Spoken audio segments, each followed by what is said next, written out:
Except, in reality, former Secretary of State Dean Acheson, who was brought in to help with the decision, later said that nuclear war was avoided due to, and I'm quoting him, plain dumb luck.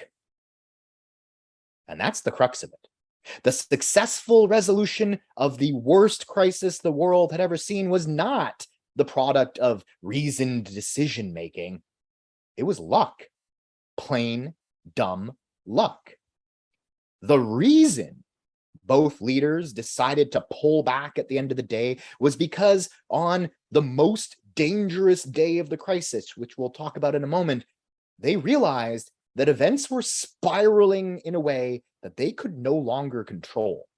That despite being the commanders and chiefs of their armed forces, this crisis had taken on a life of its own, and the president and premier of the Soviet Union were no longer in the driver's seat.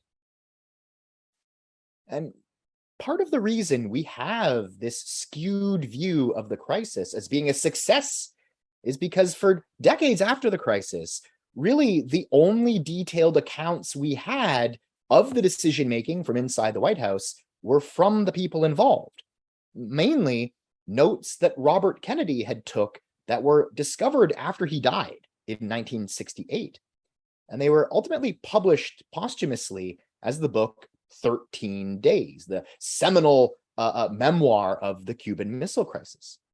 And of course, Robert paints a very rosy picture of the thoughtful decisions that they were making. Even other Kennedy advisors like Arthur Schlesinger Jr. said JFK, and I'm quoting from him here, quote, his combination of toughness and restraint, of will, nerve, and wisdom, so brilliantly controlled, so matchlessly calibrated, dazzled the world, end quote.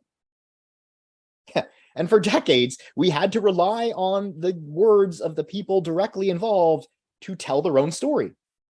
And they are not reliable witnesses, unfortunately, as it turned out, because it's not until 1997, the late 80s to mid 90s, when actual records and transcripts and the audio recordings of those meetings were released. And scholars were shocked at how reckless some of the members of the ExComm were, shocked at how confident the Joint Chiefs of Staff were that we could bomb the Soviet missile sites and suffer few consequences. The fact is, we came much, much closer to total destruction than people knew at the time. And the evidence also showed that though the Kennedy administration thought it was acting on solid intelligence, they actually, we now know, knew almost nothing about what was really going on the ground in Cuba. They thought we could bomb the missile sites before they were completed and operational, but many were already active. They thought we could launch a ground invasion of Cuba to wipe up the remnants, but the Soviets had quadruple the number of troops on the island than our intelligence estimates said. A US ground invasion would have been a bloodbath. And most terrifyingly of all, the US had no idea that the Soviets also had deployed small tactical nuclear weapons prepared for use against invading American Marines. They likely would have nuked us on the beach. We also had no idea that the Soviet submarines that we were trying to force to the surface were also carrying nuclear torpedoes, one of which was nearly detonated, but for one sailor aboard who refused to launch.